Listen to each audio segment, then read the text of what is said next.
Kris Wojcik come all the way from UK last night to come here and talk to us. He is a chartered engineer with more than 15 years of experience as a building service consultant. He has extensive knowledge in delivering prestige commercial office and residential buildings from concept to completion. He delivered buildings for blue-chip developers like Bloomberg Place, Battersea Power Station and King's Cross redevelopments. And he is an ambassador for water-saving technologies, now promoting Jets vacuum drainage as the default system for future buildings. And then we have sivilingeniør Keyleigh Elisabeth Smith, som gruppeleder for energi og miljø i Sweco.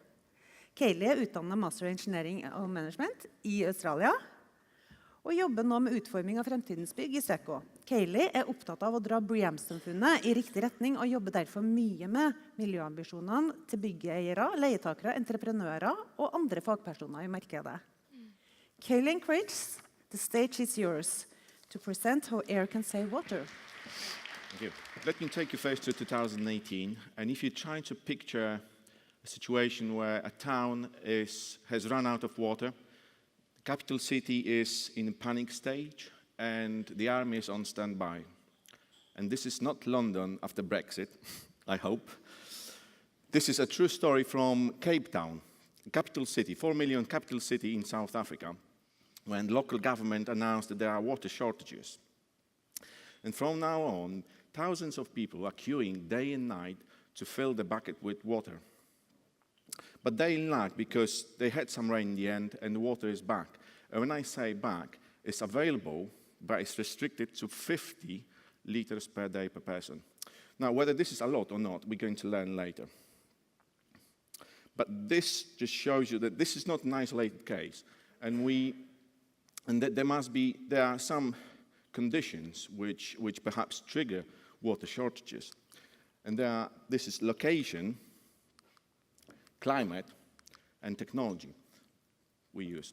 And the technology, or water-saving technology, is something we're going to focus on today. Now, those problems like water shortages or air pollution did not appear only today.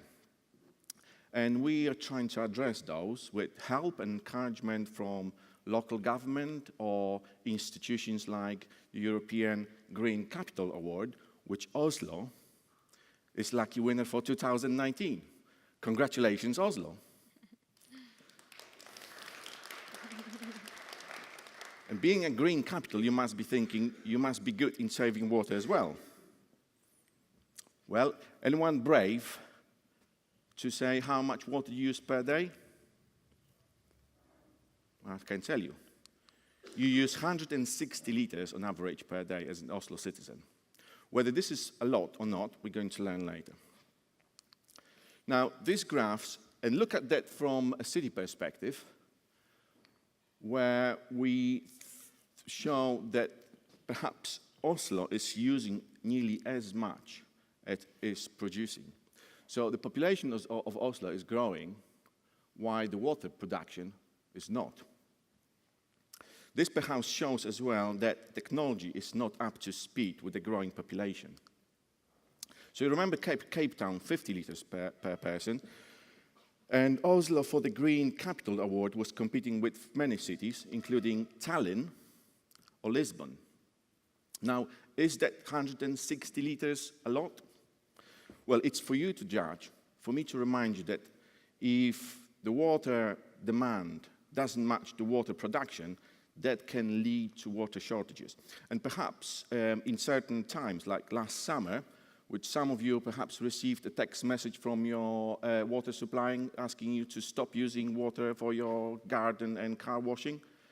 This was because Norsk Vann and local water suppliers were worried whether they had enough water to supply this town. So this is perhaps not as critical as in Cape Town, but reminds us that water must not be taken for granted. But it's not all the bad news here, because we're going to tell you how to be more smart, how we can use water, and how to save or reduce your 160 liters. So let's start saving water. Now, with everything is moving online, there must be an app which to help us to save water. Well, I don't know how efficient is that. But there's another good idea which comes from Russia. And last World Cup, 2018, English and Swedish fans arrived to Russia to support the teams in quarterfinals, only to find out that the area has run out of water again. So the local authorities are asking people to take showers in pairs to save water and keep the taps running. Now, whether this is a good idea, I don't know, but I know that England beaten Sweden 2-0 on the day. But this also shows that there's two ways of approaching the problem. One is to start changing people's behavior, like start showering in pairs or start segregating your domestic waste into metal, paper, and etc. But there's another way of approaching or targeting a problem, which is use technology.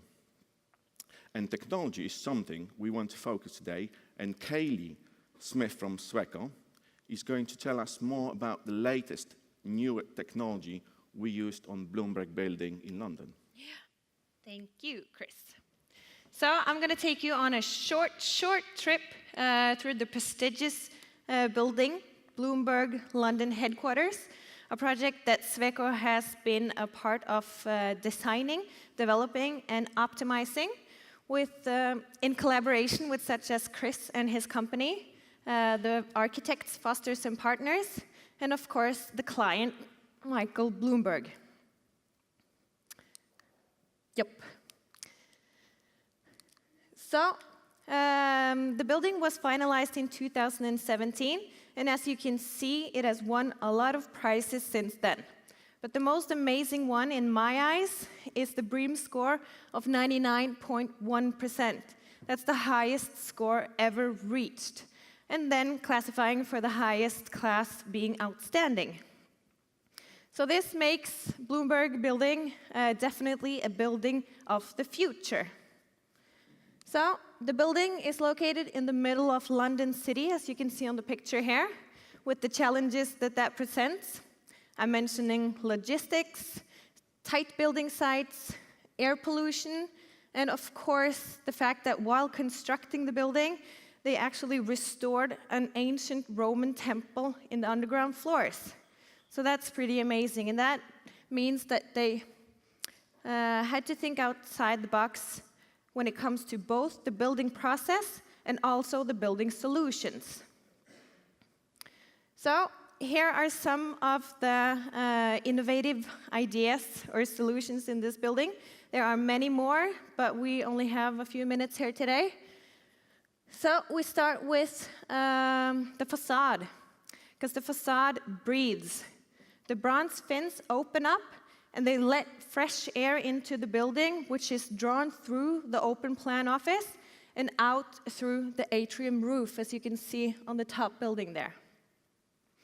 So the fresh air intake, it's controlled to set times, so it's used only when it's absolutely necessary, and it makes sure that it does not crash with the heating and cooling system.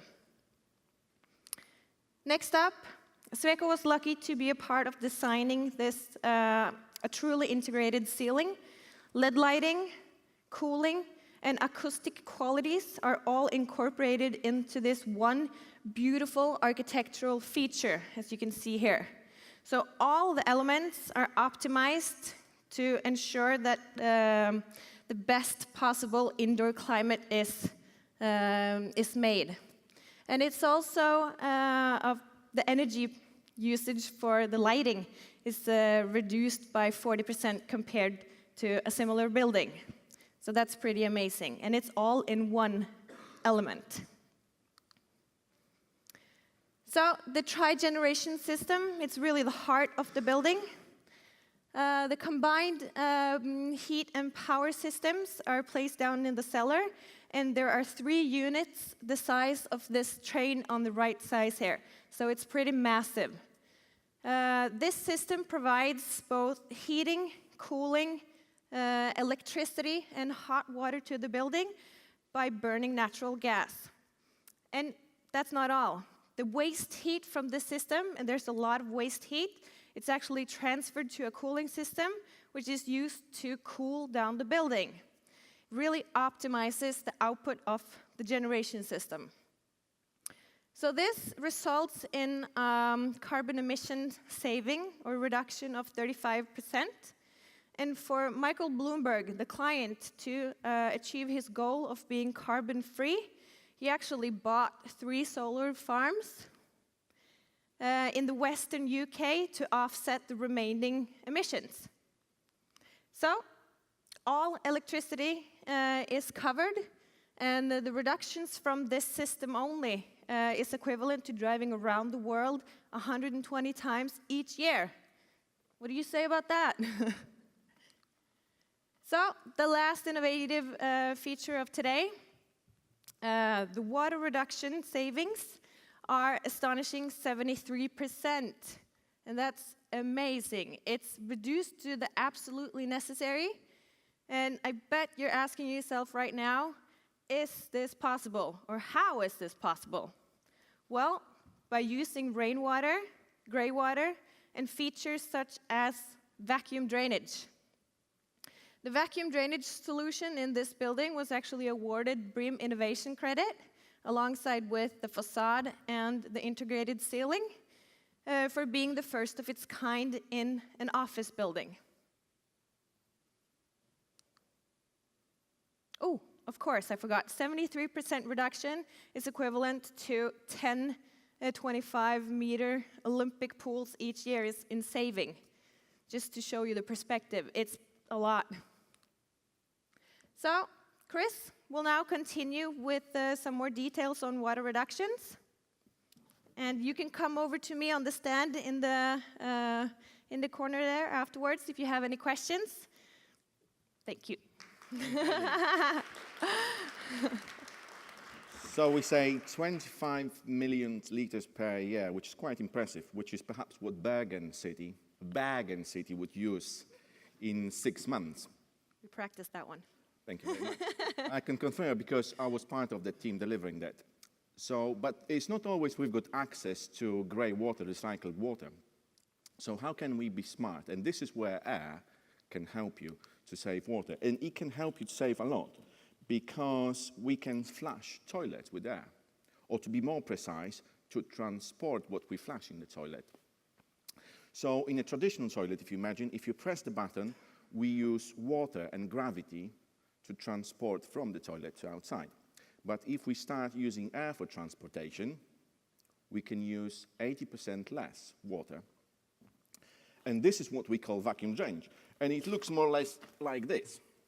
Traditional toilet, vacuum toilet.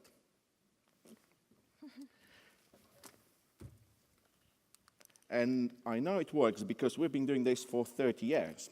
Jets Vacuum, which I'm part of, has been developing the vacuum drainage system for over 30 years. The technology originally started on ships. And it's no surprise now that 50% of the ships now have Jets logo in the toilet. And there's approximately 1 million toilets installed globally. And they not only on ships, they also on trains, planes, and now more and more in buildings. And perhaps you're thinking, plane, tiny room with noisy toilet? Well, yes, it used to be. Technology started in the 80s, and it was perhaps generating about 95 decibels, which I would compare this to an old Volvo 240.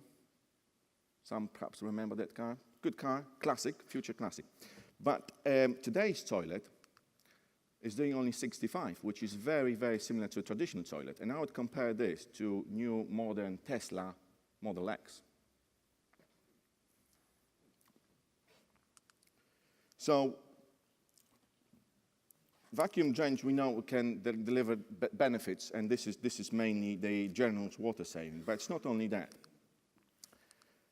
As we flush vacuum toilets, vacuum sucks some of the air from adjacent area, therefore removes smells, bacteria, and viruses which are being sucked back into the drainage system. Now, because it's not independent from gravity, it can be installed more flat, horizontal. Also, it can run up and down, Or in other words, I would compare it can do 400 meters over hurdles as fast as Karsten Warholm. And now, traditional toilet uses 110 diameter pipe, which is massive. Vacuum drainage uses 40 or 50 diameter pipe. And there's still less risk of blockages. And because it doesn't need ventilation through the roof, it means less disruption to your slab. Now, how does it work, you could ask? We said that transportation in the system is not dependent on the gravity forces, but on air movement. So we use a pump to remove some air from the system, and that generates negative pressure, a suction force if you need. And this suction force can move all the fluids from your toilets, basins, or showers back to the pump and then to outside. Simple, you could say? Yes. Not only simple, but some say innovative. So in BREEAM assessment, vacuum will deliver 5 out of 5 points on the water consumption side, plus 1 extra point for innovation. So if you're thinking about boosting your building certification score, vacuum will certainly deliver that. So it used to be whether there was an old shed in Bergen or a new cutting-edge technology office in Oslo, they had one thing in common, which was a toilet which was flushed with fresh and expensive water. And this is not only waste of money, but as we know, waste of resource. But now, if you design a new building or think about refurbishing an old one, you can use, and you want your building to stand out, to be future-proofed and to be more eco-friendly, you can use this vacuum technology with water-saving toilet. So to leave you and to summarize, to leave you with something and summarize this, air can really help you to save water. So next time perhaps you're in the toilet and you're thinking to flush or not to flush, start thinking, change the old for the new. And let Oslo to be green capital not only for 2019, but for many years to come. Thank you.